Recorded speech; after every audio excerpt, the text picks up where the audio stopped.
Hi, this is Bill Monty, and welcome to another exciting episode of Tales from South Florida. This week, it is hot, my friends. I am recording this at the end of September, and I can tell you that it's about 111 degrees outside. That's the feel-like temperature, and that's at 5 o'clock in the afternoon. Hot and humid. And I'm thinking that way back when, people were concerned about having concerts outdoors for days like this. That's one of the reasons why the Hollywood Sportatorium was built, to have that indoor concert. Although sometimes when the AC wasn't working, not such a great experience. That all changed in 1976. Someone decided maybe it's time to have another indoor concert venue. Only this time, they weren't going to make it like a big barn. They were going to make it like a real theater. This is the tale of Sunrise Musical Theater. And just for the heck of it, we're going to throw in Musicians Exchange, too. Cue the music. These are the tales from South Florida for you, with your host, Bill Monty.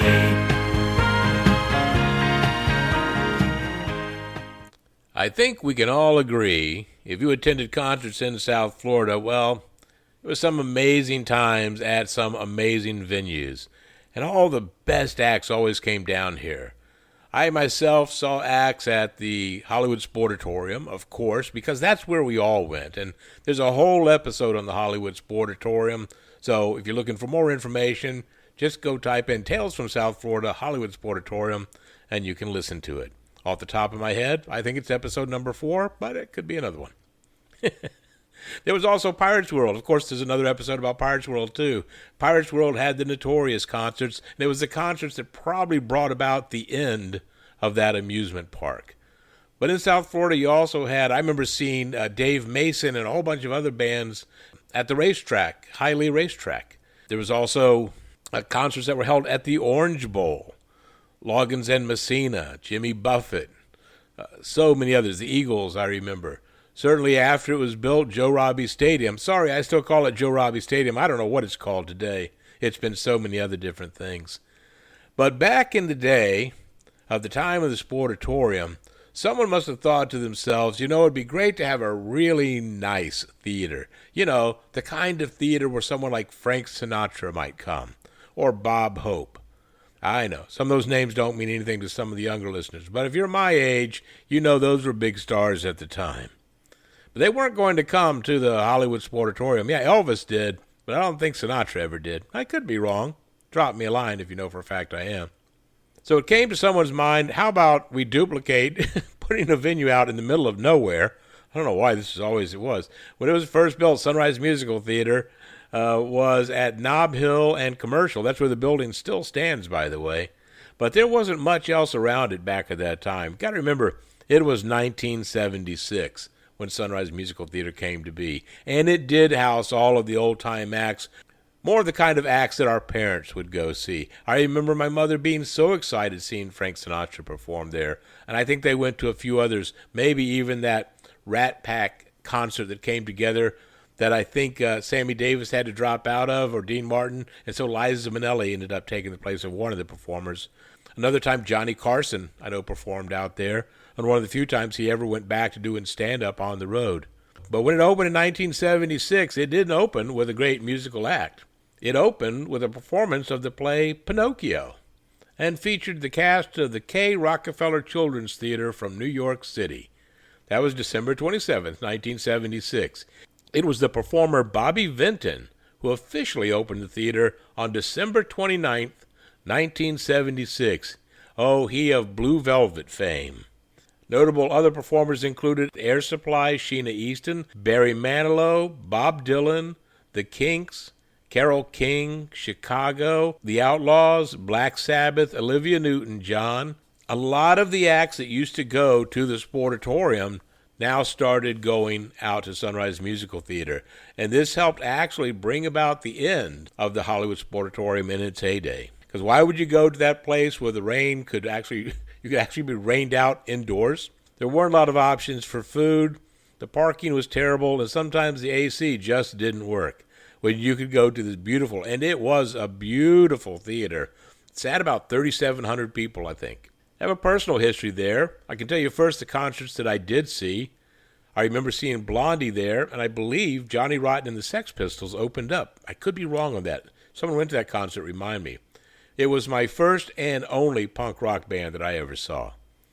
Also saw Santana there. That was an adventure. My friend Paul and I actually snuck into the theater by convincing the usher who was taking the tickets that we had just walked out. Didn't he remember us?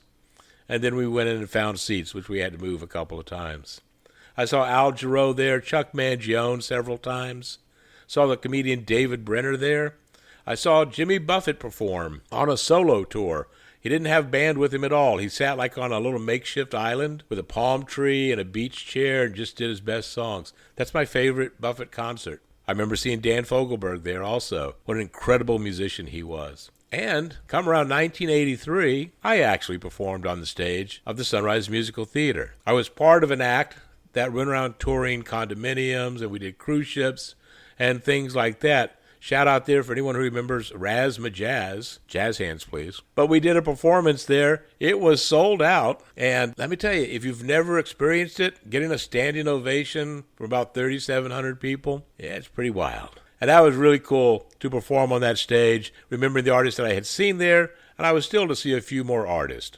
But times they were a-changin' in South Florida. We were starting to see other venues pop up that could house these types of shows and concerts. Places like the Miami Arena that the Heat played in originally started hosting shows and concerts. They finally built one out in Broward, pretty close to where Sunrise Musical Theater was, and now hosts the Florida Panthers, but also a lot of concerts there. But most importantly was the development of the Performing Arts Center, the Broward Center for the Performing Arts, and at the time the Jackie Gleason Theater for the Performing Arts, which is now the Arts Center. Once you had acts going into there, James Taylor and artists like that would perform, that was starting to draw away everything from the Sunrise Musical Theater. And it's too bad because it was still a beautiful place. But Barry Manilow, not his fault, was the last artist to perform at Sunrise Musical Theater, and that was in the early 2000s. In 2002, it was purchased by the Faith Center Ministries. It was made the facility for their home of worship. I still drive by it sometimes. As a matter of fact, if you look on my YouTube page, you can see I did a video right outside of the Sunrise Musical Theater. We'll be right back in a moment to talk about Musicians Exchange. My friends, if like me, you grew up in the 60s, 70s, and 80s, then I don't know how to break it to you, but you just might be a baby boomer. And that's why I want you to visit my friends at babyboomer.org. Babyboomer.org. That's the website for all things baby boomer. And it's great. It's free. There's podcasts like Tales from South Florida and Bill Monty's Guide for Getting Older. There's articles on leisure, on travel, on politics, if that's your thing. There's audiobooks, books. There's games. There's puzzles. There's videos. There's everything baby boomer. Please visit babyboomer.org and tell them Bill Monty sent you. Not to be forgotten in the pantheon of musical venues that were around in the 70s, 80s, and so forth, has to be Musicians Exchange. Now, I'm going to be honest with you. I only went there a couple times. Don't know a whole lot about it. Seems to me that besides being a place where concerts were held, and it was a small place, that it also was some type of musical services and musical products type of store. But at nights and on weekends, sometimes they had outdoor concerts in the back parking lot. They were really big on promoting indie bands to help them get their start, and it was also a welcome venue for national touring recording artists. From its inception, the Musicians Exchange played host to over 1,500 musical acts. It opened on Sunrise Boulevard in 1976, and then moved to downtown Fort Lauderdale in 1988. Then it moved back to Sunrise Boulevard a year later, and later on, it moved up to Delray Beach. But in 1998, they came back to Fort Lauderdale, this time on North Federal Highway. I don't know why they moved so much.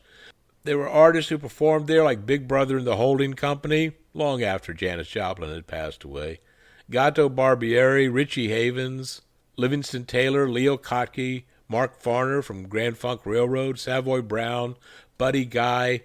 I know the two artists that I saw perform there. One was Kenny Rankin, who was such a wonderful artist, and the other was Jesse Colin Young, who had to be one of the angriest artists I've ever seen. He couldn't get a record deal, and he spent most of the concerts talking about what a-holes music companies were. And then he'd sit down and play some of his great, great music. But Musicians Exchange was a wonderful place to see a show.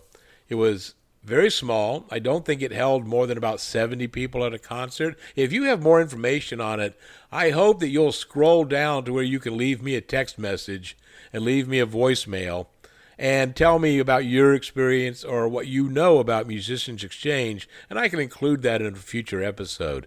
And friends, if you enjoyed this talk down memory lane about two of the musical venues that we had in South Florida, I hope you will take the time, whatever app you're listening to this on, to hit that like button or give me the thumbs up. You'll share, you'll comment on the episode, and you'll subscribe. Subscribing is free, and it just means you'll be notified when a new episode is launched, which I try to do every 2 weeks. Until the next time we talk, my friends, I remind you to please always be safe and be kind. Until the next talk down memory lane, this is Bill Monty and Tales from South Florida. These are the tales from